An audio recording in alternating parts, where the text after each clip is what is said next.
जिला पंचायत में उपाध्यक्ष है। पिछली बैठक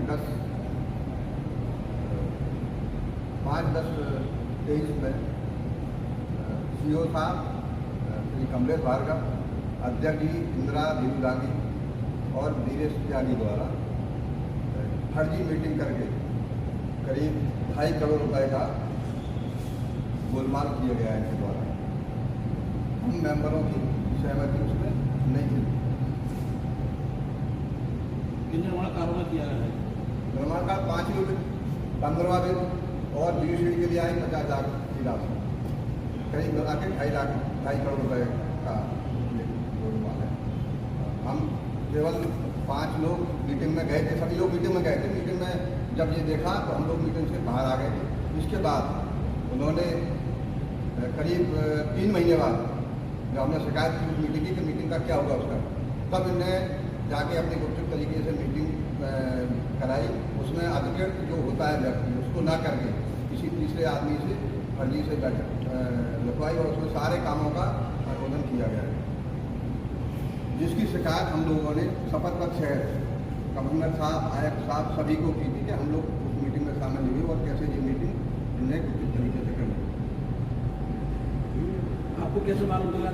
हमने सूचना के अधिकार के नकल ली है, उससे हमें मालूम पड़ा है कि कैसे कैसे काम स्वीकृत किए हैं इन्होंने।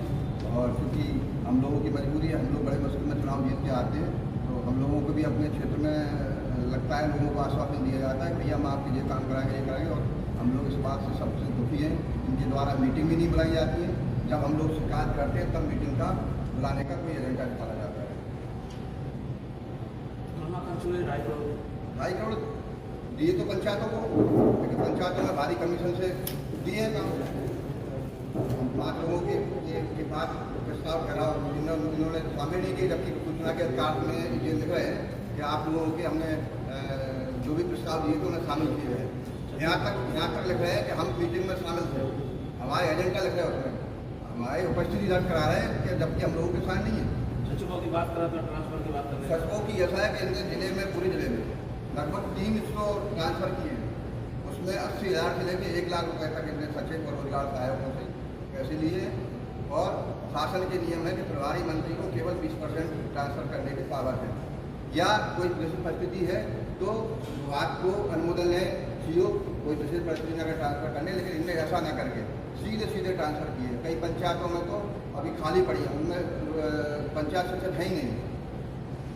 जैसे सालों ने आज 4 महीने से वहाँ कोई सचिव नहीं है। कोई जब तक मुझे नहीं मिलेगा तब तक वहाँ कोई ट्रांसफर नहीं हुआ किसी का। रतनगढ़ माता मंदिर के लिए 15वें वित्त 20 लाख रुपए सामुदायिक भवन बनना था रतनगढ़, और 15 लाख में सिरसा में बावड़ी बननी थी। तो इनके द्वारा हमें सूचना के अधिकार के नकल दी गई कि वहाँ काम नहीं हुआ तो कहाँ है वो पैसे। इनके द्वारा लिखित में बताया गया कि हमारे यहाँ से कोई काम नहीं हुआ। RES ने काम किया। जब RES से पूछा तो उन्होंने भी कह दिया कि नहीं, हमारे यहाँ वो राशि 35 लाख रुपए आई नहीं। तो वो भी राशि ने फरोख्त की है, कहाँ की है इसका पता कोई सूचना के अधिकार में नहीं दिया। हमारा तो ये कहना है आप लोगों के माध्यम से कि निरंतर हर महीने बैठक का नियम है, लेकिन 6-6 महीने 8-8 महीने बैठक नहीं करा रहे हैं, जिससे जनता की समस्याओं को समाधान हम लोग नहीं कर पा रहे हैं। बैठक का प्रारूप ऐसा रहता है कि उसमें एक तो आप लोगों का भी कॉलम है तो मीडिया को बुलाना चाहिए, लेकिन मीडिया को सूचना नहीं दी जा रही है। वीडियोग्राफी होनी चाहिए, वो भी नहीं हो रही है। जो भी हो, पारदर्शिता हो तो जनता की समस्या का समाधान। शिक्षकों के भी करीब 20% यहाँ ट्रांसफर कर वो की है अटैचमेंट। शासन के नियम है कि उनको हटाया जाए, और सबने आदेश दिए कि उनको वहाँ से तुरंत हटाया जाए। लेकिन आज भी वो अटैचमेंट वाले शिक्षक वहीं के वहीं पदस्थ है, जिससे स्कूलों में, कई स्कूलों में एक टीचर है, और जहाँ जरूरत नहीं है, जहाँ पैसे मिले वो अटैचमेंट करके वो अपनी जहाँ सेवा ले रहे हैं, उनको भी तुरंत अपने स्थान पर पहुँचा दिए जहाँ मूल स्थान है।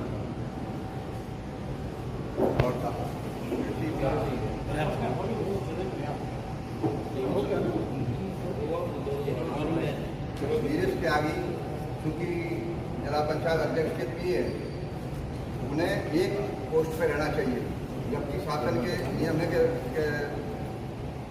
कोई कर्मचारी केवल पीए रह सकता है, जबकि इन्हें मालदार जो वो होती है शाखा होती है 5 वेतन 15 वेतन। इससे भ्रष्टाचार की सबसे ज़्यादा जड़ अगर कर रहे हैं तो नीरज तिवारी के माध्यम से ही जिला पंचायत अध्यक्ष श्री इंदिरा दीपदानी और जिला पंचायत सीओ कमलेश भार्गव कर रहे हैं।